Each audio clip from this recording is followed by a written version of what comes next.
was in the parking lot at a Walmart looking for a parking spot.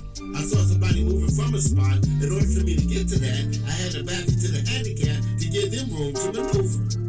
Then I heard somebody talking about, excuse me, but before I can excuse her, she's all up in my face talking about, without the right place, you can't park in this space. I said, what is this? Mind your business. She got on her phone, got in front of my car and just started staring.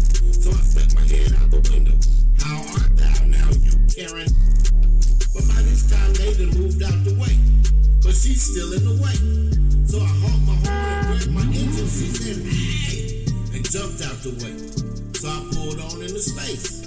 Now she's back up in my face talking about you people. I said, who people? My people? I thought it was we the people. Oh, when it comes to your people, we not people? Well, I feel people are people. That's when I heard the N-word. Go back to where you come from. You're not welcome here. I said you should have thought about that before you brought us here. We're here to stay and get used to it. Quit putting that physical and mental abuse to it. She gonna ask me, do you know what? I said, yeah. I messed up once. He was with this dude named So. They was in a group called So What? But she still didn't ease up. Gonna ask me what's my name. I said D's. She said D's what?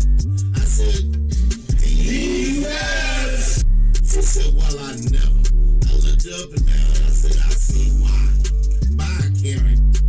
And I went on in the store. But as I passed through the door, this dude with dark glasses asked us if I need some help. I said, help I don't need. I went over to the literary section because I like to read. But before I get a chance to take a look, I turn around and there's a guy down the aisle pretending he's reading the book. But he's so clueless, he don't know the book is upside down. No stressing. I go over to the men's section. Maybe I'll find me some shorts for work. But then I see the same guy down the other aisle sizing up a shirt.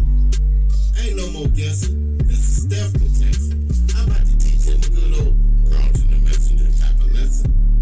I said, hey, who's that man? And I pointed over his shoulders. And when he looked back, I was gone like Batman. He got on his radio and started panicking. But I dipped down the aisle, I grabbed a hat and a coat, and I posed like a mannequin. He was standing in front of me when they got a call on the radio. Some lady said, he's over here. He said, I'm on it. He went that way, I went that way to electronics. Now for a moment, I'm in the clear. But now I gotta deal with this Harry Potter looking cashier. But before we can check out, they done found me. Look, keep trying to surround me. It's the Three Stooges. The guy with the dark glasses, some lady with a radio, and the guy I call Clueless. But then Harry asked, do you need a bag? I said without denying it. He said, don't you care about the environment? I said, that I ain't complying with. You don't understand. I'm a black man. I can't just walk out the store with stuff in my hand. To make this transaction complete, I'ma need a bag, I'ma need you to remove this tag, and I'ma need a receipt for all I'm buying, see?